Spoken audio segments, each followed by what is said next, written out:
So the Fire Red 5s just dropped the return of a beloved classic from Jordan Brand. Comment down below. Let me know if anybody watching happened to pick these up today, which when you talk about this sneaker, I happen to love this shot right here. One which really highlights the details. Good 23 on the back heel. Classic OG Nike Air on the back. So as you can imagine, being as this sneaker hasn't dropped in over 10 years plus, it's gonna be a big seller for Jordan Brand, which also earlier this week we did learn that stock numbers were rumored to be very high. They were going to be making a lot of pairs of these in as far as today's drop. We did learn, according to Eldon Monitors, who keeps track of all of the stock numbers loaded to the back end of Nike servers, they actually released over 85,000 pairs of these. So if you break that down by size, for example, my men's size 10.5, there were over 10,000 pairs. And we're just talking the sneakers app alone. These joints dropped everywhere Jordan Retros normally release. So a lot of pairs to go around. If you did happen to pass up on this sneaker, I would imagine that, like, let's say for example, a lot of people probably start off the year going real strong, buying up every release, but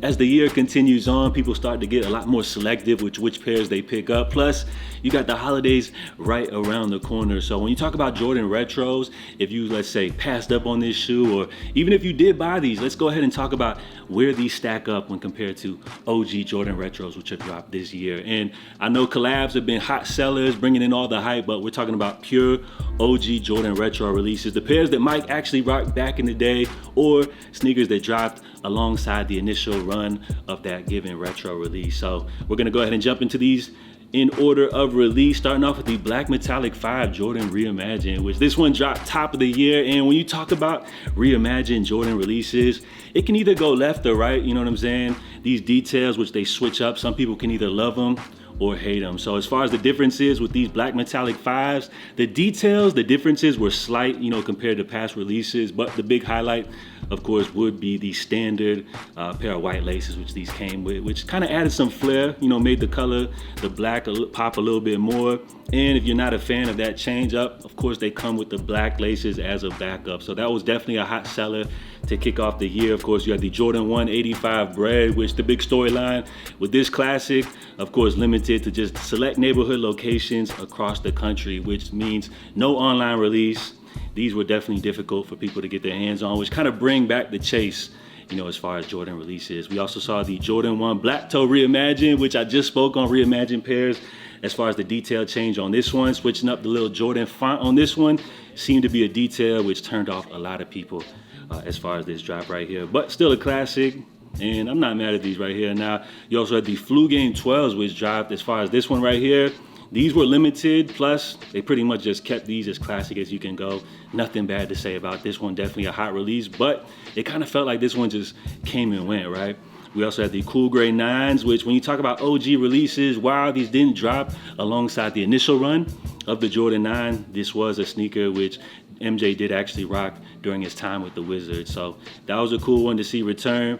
We also had the reimagined UNC Jordan 1s, which again, reimagined, people didn't seem to appreciate the pre-age look, which at one point, you know, it had a cool story behind it, but it just kind of feels like Jordan Brand has maybe overdone it, which maybe added to less appeal for this release right here.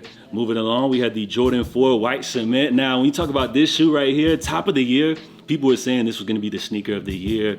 As far as how classic this one is, this is a pair of Jordans which some people would say is like one of the best Jordans ever made. And when you talk about this 2025 version, it seems like they did this one the right way. Good classic Nike Air on the back. The only thing with this drop, it felt like this was the biggest Jordan release of the year when you talk about stock numbers. So that kind of turned some people off, but to me, I think these were solid. The fact that they made enough pairs to go around for everybody was a great move for Jordan Brand. And with this shoe, even with all the pairs that they made, you're still seeing these sell out all across the board. And resale prices are starting to come up on this shoe right here. We also saw the Jordan 5 Grape return as well, which when you talk about this drop, this is one of these Jordans which they dropped a whole bunch of stock with this one. And surprisingly, you can still find these sitting for retail pretty much at all of your normal retailers which sell Jordan retro releases. We also saw the return of the Jordan 8 Aqua, which this one kind of surprised me, you know, as far as the demand. I thought this one was going to be a lot more coveted, but it seems like people weren't a big fan of the switch up as far as the shade of gray, which seemed to be a lot lighter on this release. I happen to appreciate it. I thought it gave a nice contrast compared to the black suede upper, but you know, that's just my take on this one. Moving forward, we also saw the Jordan 10 OG Steel, which this is where you had the toe cap gate come into play. A lot of people didn't seem to appreciate that detail, which is true to the OG release, but as y'all know, some people don't always appreciate those small little details, which seemed to turn some people off, but it didn't matter, just being as how limited this drop was. Nobody was playing around with this one, and we saw these sell out instantly. Now moving forward, as far as upcoming drops, we also have the Jordan 12 Taxi to look forward to. This one is definitely on my list.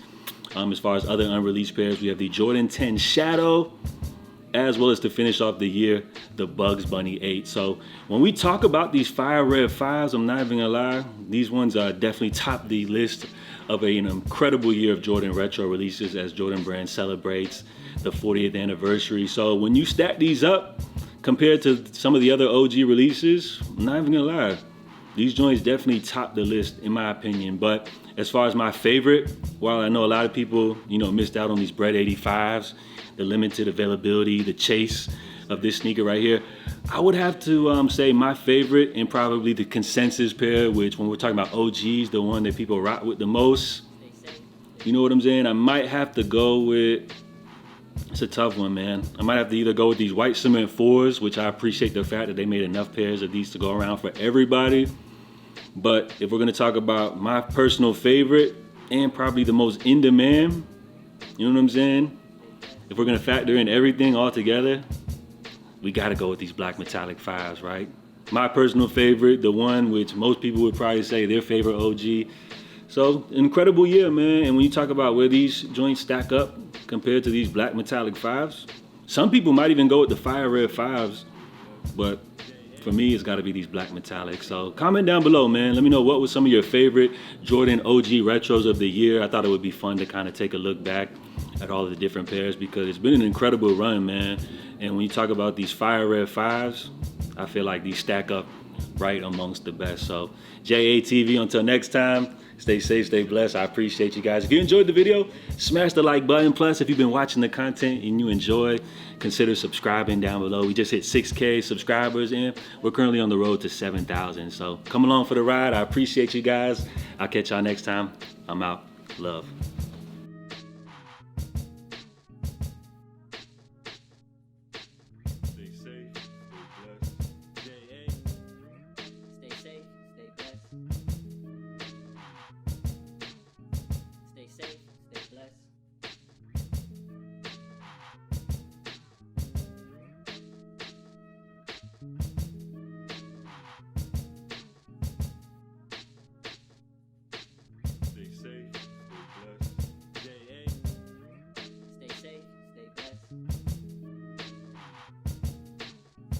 Stay safe.